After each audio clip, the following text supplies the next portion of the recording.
बिस्मिल्लाहिर्रहमानिर्रहीम, अस्सलाम वालेकुम। मैं हूं ईसा नकवी। नाअहली और निकम्मेपन की इंतहा देखें कि कहां से आई ये शम्मा, किसकी है ये शम्मा, कौन लाया ये शम्मा।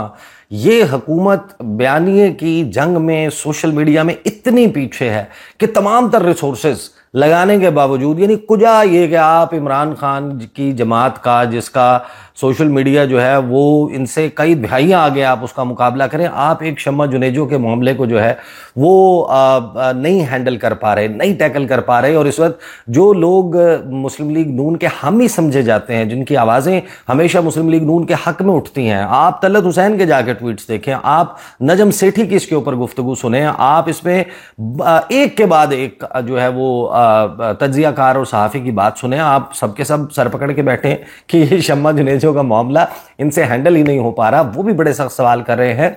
नून लीग के वर्कर्स, जाहिर है कि उनका अपना एक जेलसी का फैक्टर भी है, वो इसके ऊपर बात कर रहे हैं। अब ये तमाम के तमाम लोग जो बात कर रहे हैं, इस दौरान आप देखिए कि जो मिनिस्ट्री ऑफ फॉरेन अफेयर्स ने ट्वीट किया था वो भी आप सबके सामने है। जो ख्वाजा आसिफ ने मौक़िफ़ दिया था वो भी आप सबके सामने है। शम्मा जुनेजो साहिबा का जो मौक़िफ़ है वो गायब हो चुका था, वो ट्वीट्स डिलीट कर चुकी थी, लेकिन गालिबन इस तमाम प्रेशर के बाद वापसी पर उनको बैठा दिया गया कि आप अब वज़ीर-ए-आज़म के तैयारे में सफ़र नहीं करेंगी। उनको थोड़ा सा डेलीगेशन से दूर कर दिया गया, पीछे हटा दिया गया।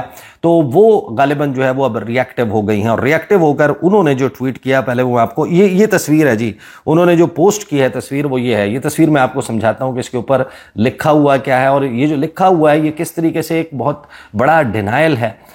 जो नाइब वज़ीर-ए-आज़म, वज़ीर ख़ारजा इसहाक डार साहब, उनकी वजारत और उनके अहकामात पर जो ट्वीट किया गया था, कंप्लीटली जो है उसको डिनायल आ जाता है। आप यूँ समझें कि उसका जो मौक़िफ़ दफ्तर ख़ारजा ने लिया था। उन्होंने एक तस्वीर अपनी पोस्ट की, एक तो इस कार्ड की तस्वीर, सारे लोग जूम इन करके कोशिश कर रहे थे कि कहीं पढ़ा जाए कि एग्जैक्टली क्या लिखा हुआ है उस कार्ड पर जो शम्मा जुनेजो ने अपने गले में पहना हुआ है। और वो कार्ड की तस्वीर भी उन्होंने पोस्ट की, साथ में अपनी ख्वाजा आसिफ के साथ, और एक और साहब हैं उनके साथ, वहीं अक़वाम मुत्तहिदा जनरल असम्बली इजलास के मौके पर ली गई एक तस्वीर जो है उन्होंने पोस्ट की, जिससे जाहिर है कि उनकी भी नफ़ी होती है। यानी उन्होंने 3 के 3 को झुटला दिया है। दफ्तर ख़ारजा एक इदारा, उसको मुकम्मल तौर पर उन्होंने जो है वो झुटला दिया है, उसके बारे में उन्होंने भांडा फोड़ दिया है। साथ में वज़ीर-ए-आज़म शहबाज शरीफ को भी रगड़ दिया है, इसहाक डार साहब को भी, और ख्वाजा आसिफ को भी। ट्वीट क्या किया उन्होंने? कहा कि मैं पिछले कई महीनों से पाकिस्तान और वज़ीर-ए-आज़म साहब CM शहबाज के लिए काम कर रही थी। पाक भारत जंग के दौरान मेरे पॉलिसी ब्रीफ्स, एडवाइसेस और पॉइंट्स सब कुछ रिकॉर्ड का हिस्सा है और महफूज है। यानी पहले हमें नून लीग ने बताया कि जो डिज़ाइनर है जंग के, और जो ऑपरेशन बुनियानुम मरसूस है, उसके चीफ डिज़ाइनर जो हैं वो, या चीफ आर्किटेक्ट, वो मियां मोहम्मद नवाज शरीफ हैं। अब इन्होंने कहा कि मेरे पॉलिसी ब्रीफ से पाकिस्तान और भारत की जंग, वो अब that's a very tall claim to make. बहरहाल उन्होंने साथ में कहा कि मेरी एडवाइसेस थी, मैं उनको जनाब अपनी पॉइंट्स बता रही थी कि क्या करना है, और ये सब कुछ रिकॉर्ड का हिस्सा है, ये भी उन्होंने दावा किया। फिर उन्होंने कहा कि मुझे वज़ीर-ए-आज़म साहब ने अक़वाम मुत्तहिदा की तकरीर लिखने का टास्क दिया। यानी वज़ीर-ए-आज़म शहबाज शरीफ ने उनको मैसेज किया होगा, उनको या फ़ोन किया होगा, उनको कहा होगा, या उनको ईमेल की होगी, या उनके स्टाफ ने उन्हें अप्रोच किया होगा कि महाराज तुसी ग्रेट हो, यहाँ पे तो हमारे पास निकम्मे अफसर बैठे हुए हैं, ना दफ्तर ख़ारजा में किसी को लिखना आता है, ना वो तारिक फ़ातमी साहब को कुछ आता है, ना मेरी जो स्पीच की जो कमेटी है, स्पीच कमेटी, मैंने उस दिन नाम भी आपके सामने रखे थे कि उसमें कौन कौन शामिल है, ना स्पीच कमेटी को कुछ आता है। वो तो आप हैं, आप हमारी मसीहा हैं, आप जनाब हमें तकरीर लिख के दें। वो कहती हैं कि जनाब मुझे लिखने का टास्क दिया और ख़ुद वफ्द का हिस्सा बनाया। तो वो मुअम्मा उन्होंने खोल दिया। उन्होंने कहा कि मुझे तो वज़ीर-ए-आज़म none other than the chief executive of Pakistan according to the form 47, उन्होंने मुझे हिस्सा बनाया वफ्द का। मेरा नाम बाकायदा एडवाइजर के तौर पर शामिल किया गया, एडवाइजर के तौर पर शामिल किया गया मेरा नाम, और मेरा सिक्योरिटी पास भी इसी हवाले से इशू किया गया। मैं उनकी टीम के साथ मिलके दिन रात काम किया, मैंने उनके साथ सफ़र किया, और उनकी टीम उनके और टीम के साथ एक ही होटल में क़याम किया। उनकी बिल गेट्स जैसी अहम तरीन साइडलाइन मीटिंग्स का हिस्सा बनी, और जिनकी फुटेज टीवी पर भी आई। क्लाइमेट कॉन्फ्रेंस में वज़ीर-ए-आज़म साहब के पीछे मैं और इसहाक डार साहब साथ साथ बैठे हुए थे, जिनकी मिनिस्ट्री ने मेरे बारे में ट्वीट किया है कि मैं वफ्द का हिस्सा नहीं थी, यानी इसहाक डार के साथ में बैठी हुई थी, तो इसहाक डार साहब को भी इन्होंने लपेट लिया। इन्होंने वज़ीर आज़म शहबाज शरीफ को भी और ख्वाजा आसिफ को भी और दफ्तर खारजा को भी, सब के सब को जो है उन्होंने लपेट लिया। अब आप सोच लें कि नून लीग की कैसी चॉइस थी इस हुकूमत की कि शम्मा जुनेजो, उन्होंने कहा कि अब मैं रिएक्शन दूंगी। अच्छा, मैं इसके ट्वीट को आगे पढ़ने से पहले जो उसमें इन्होंने आगे कहा है, आप अंदाज़ा लगाएं मोहतरमा का कि वो जो उनको खाने पीने के लिए KFC भिजवाया जा रहा था, KFC अब पाकिस्तान में तो बहुत सारे लोगों ने बायकॉट किया हुआ है कि वो इजरायली प्रोडक्ट है, तो जो है वो वहाँ पर उन्होंने कहा कि हाई कमीशन ने कि उसका स्टाफ बहुत अच्छा है, ये मुझे खाना भिजवा रहे हैं। वो ट्वीट्स कर रही हैं, वो फेसबुक पे अपनी इंपॉर्टेंस जताने के लिए, बढ़ाने के लिए, या किस मकसद से, बहरहाल वो अपने खाने की तस्वीरें, और वो भी खा चुकने के बाद आधा बचा हुआ खाना वो भी पोस्ट कर रही हैं। वो इस तरीके से कैश कर रही हैं इस विजिट को। और आगे जनाब वो कहती हैं कि इसहाक डार बैठे हुए थे और जिनकी मिनिस्ट्री ने मेरे बारे में ट्वीट किया कि मैं इस वक्त का हिस्सा नहीं। कहती हैं इस कॉन्फ्रेंस के बाद मुझे प्रोटोकॉल टीम वाले AI कॉन्फ्रेंस में ले गए, जहां ख्वाजा आसिफ के पीछे बिलाल और मैं सारा वक्त ना सिर्फ साथ बैठे रहे बल्कि बिलाल नई तकरीर भी लिखते रहे। इस तकरीर के बाद हमने मिलके चाय पी, यानी ख्वाजा आसिफ साहब ने, बिलाल ने और मैंने, बिलाल स्पीच कमेटी का हिस्सा है, कहते हैं हमने चाय पी, गाड़ी के इंतजार में 40 मिनट साथ बैठे रहे। 40 मिनट्स जो है वो 40 मिनट्स तक वो साथ बैठे रहे, ख्वाजा आसिफ साहब, बिलाल और शम्मा परवीन जुनेजो साहिबा। दोबारा तस्वीरें ली और एक ही कार में तीनों साथ वापस होटल भी आए। ख्वाजा साहब कार में पीछे मेरे साथ ही बैठे थे। ये डिटेल्स अब वो पोस्ट कर रही हैं।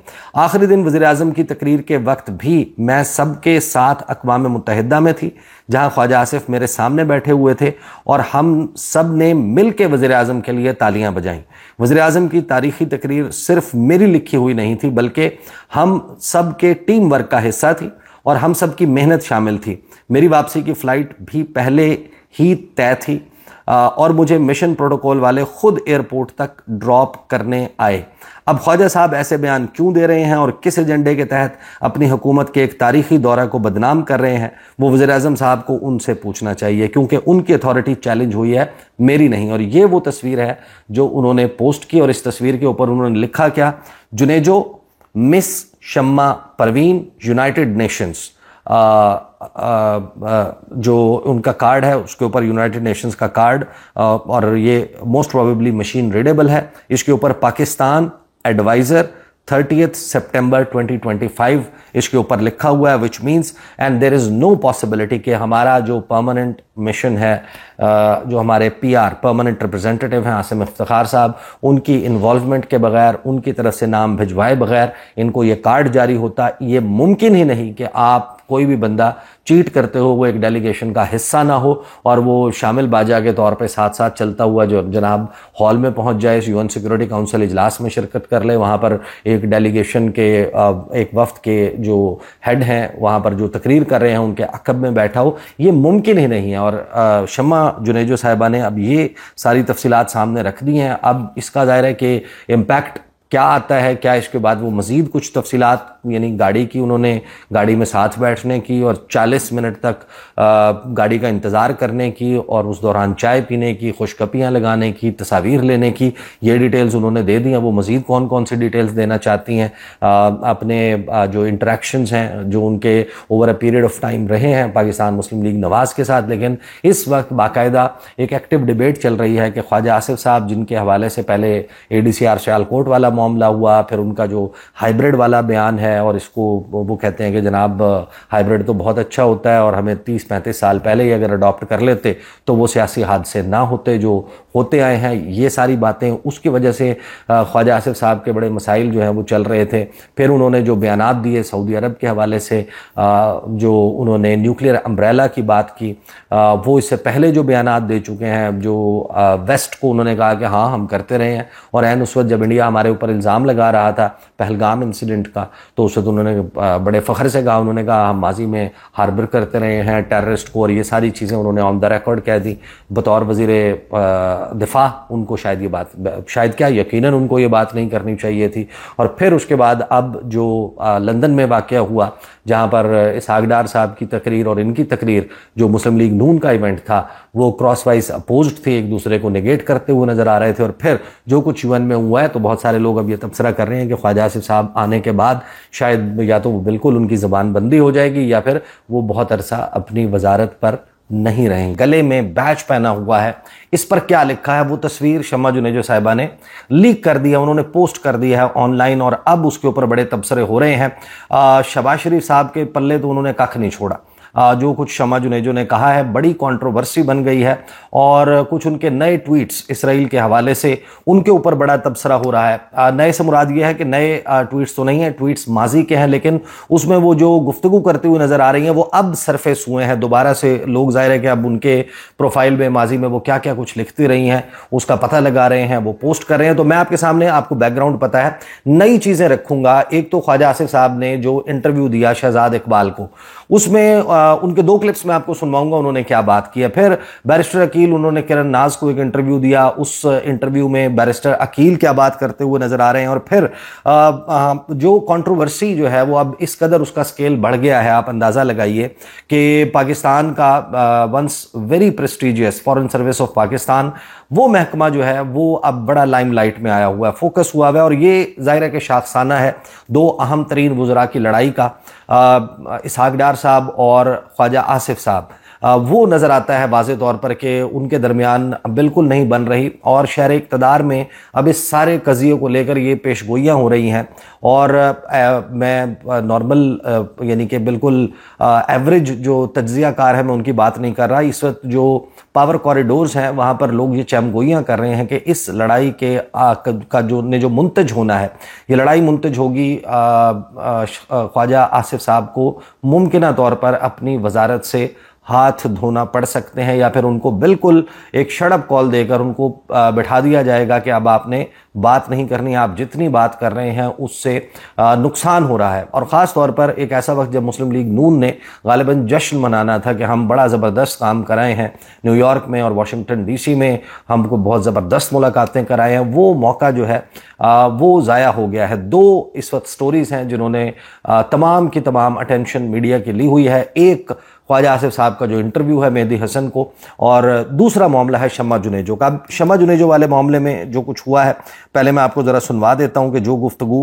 ख्वाजा आसिफ साहब ने की, और फिर जो गुफ्तगू बैरिस्टर अकील ने की, और फिर हम देखेंगे कि जो शम्मा जुनेजो साहिबा ने ट्वीट किया है जैसे ही उन्होंने न्यूयॉर्क से लंदन की फ़्लाइट पकड़ी, उन्होंने गालिबन ये फ़ैसला कर लिया कि अब मैं चुप नहीं रहूँगी और मैं नून लीग जो है और इस सारे मामले में, इस लड़ाई में मैंने ईंधन नहीं बनना। तो उन्होंने कुछ फैक्ट्स सामने रखे हैं, अनलेस कि उनको डिनाई किया जाता है, दोबारा से फॉरेन सर्विस ऑफ पाकिस्तान की तरफ से कोई बयान जारी किया जाता है या वुज़रा इस पर क्लैरिफाई करते हैं, तो अभी तक जो है वो यही हतमी तसव्वुर होगा। यानी पहले ये समझा जा रहा था कि शम्मा जुनेजो एक खातून है, उसको जनाब वैसे ही एक मौका मिल गया, उनको नवाजा जा रहा है, उनको ले जाया जा रहा है अपने साथ, जो वो सोशल मीडिया प्लेटफॉर्म्स के ऊपर पीटीआई की ट्रोलिंग या उनके खिलाफ जो ट्वीट्स करती थी, तो उसके नतीजे में उनको जनाब गालिबन पे बैक किया गया है इस वफ्त का हिस्सा बना के, और फिर उन्होंने भड़क मार दी। उन्होंने सोशल मीडिया पर अपनी को बड़ाई बयान करने के लिए, अपने फॉलोअर्स को मजीद बढ़ाने के लिए जो है उन्होंने फड़ मार दी सोशल मीडिया के ऊपर कि जनाब मैं एयरफोर्स 1 पे बैठी हुई हूँ और मैं स्पीच राइटर भी हूँ वज़ीर आज़म की, और मैं वज़ीर आज़म को एडवाइजरी भी देती हूँ फॉरेन अफेयर्स के हवाले से, उनकी सीक्रेट फाइल्स भी मेरे पास होती हैं। तो पहले तो ये समझा जा रहा था, लेकिन